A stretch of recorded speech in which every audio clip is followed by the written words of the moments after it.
الحمدللہ رب العالمین والصلاة والسلام علی سید الانبیاء والمرسلین اما بعد فاعوذ باللہ من الشیطان الرجیم بسم اللہ الرحمن الرحیم۔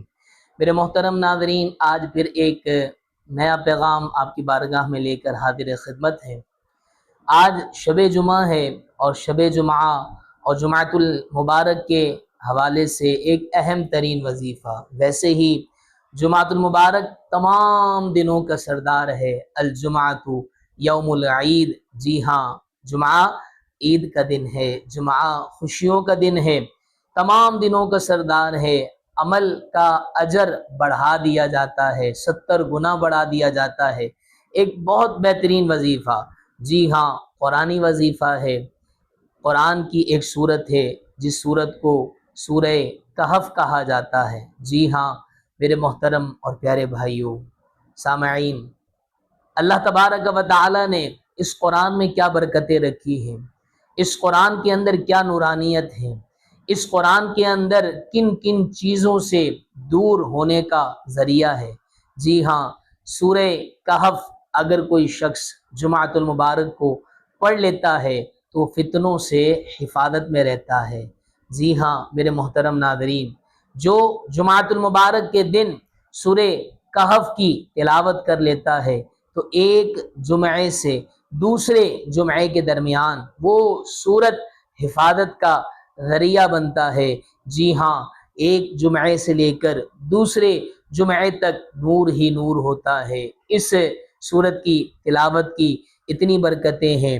اور اسی طریقے سے اگر چاہتے ہیں کہ دل و دماغ راحت کا سبب بنے، دل و دماغ کے اندر راحت پہنچے، تو سورہ کہف کی تلاوت کیجئے، انشاءاللہ العزیز اللہ نے چاہا تو یہ سورت راحت کا سبب بنے گا، یہ سورت آسانی پیدا کرے گی، اور اسی طریقے سے یہ سورت اللہ کی رضا کا سبب ہے۔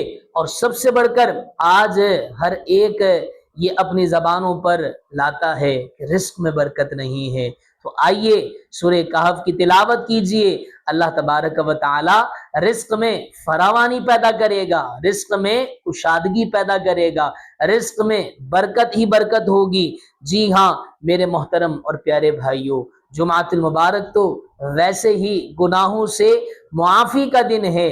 اللہ تبارک و تعالی کی رحمت عروج پر ہوتی ہے کہ ہے کوئی بندہ مانگنے والا تو اللہ کی رحمت کا سوال کیجئے، اللہ کے فضل کا سوال کیجئے، اور دیگر اعمال کے ساتھ ساتھ اس وظیفے کو بھی اپنائیے، انشاءاللہ العزیز اللہ نے چاہا تو برکت ہی برکت ہوگی۔ ایک اور بات کہ ایمان کی مضبوطی کا ذریعہ ہے سورہ کہف کی تلاوت، اور گھر میں راحت کا سبب ہے سورہ کہف کی تلاوت، اور کل بروز قیامت، جی ہاں میرے محترم اور پیارے ناظرین کرام، دنیا میں تو آرائشیں ہوں گی، دنیا میں تو آسانی کا سبب بنے گا، کل بروز قیامت بھی رب کے حضور یہ قرآن کیا ہے، سفارش کرے گا، جھگڑا کرے گا، اور اس کی سفارش قبول کر دی جائے گی اور ہمارے لیے بخشش کا ذریعہ ہو جائے گا۔ یہ برکتوں بھرے لمحات ہیں، یہ وسعتوں بھرے لمحات ہیں، اس لمحات کو اپنی زندگی کے اندر قیمتی بنا لیجئے اور اس وظیفے کو اپنا معمول بنائیں، انشاءاللہ عز و جل اللہ نے چاہا تو دنیا بھی اچھی ہوگی، آخرت بھی اچھی ہوگی۔ اللہ کریم سے دعا ہے اللہ تبارک و تعالی ہم سب کو عمل کی توفیق عطا فرمائے۔ پھر ملیں گے ایک اور ویڈیو کے اندر، اپنا خیال رکھیے گا، دعاؤں میں یاد رکھیے گا۔ فی امان اللہ، السلام علیکم ورحمۃ اللہ وبرکاتہ۔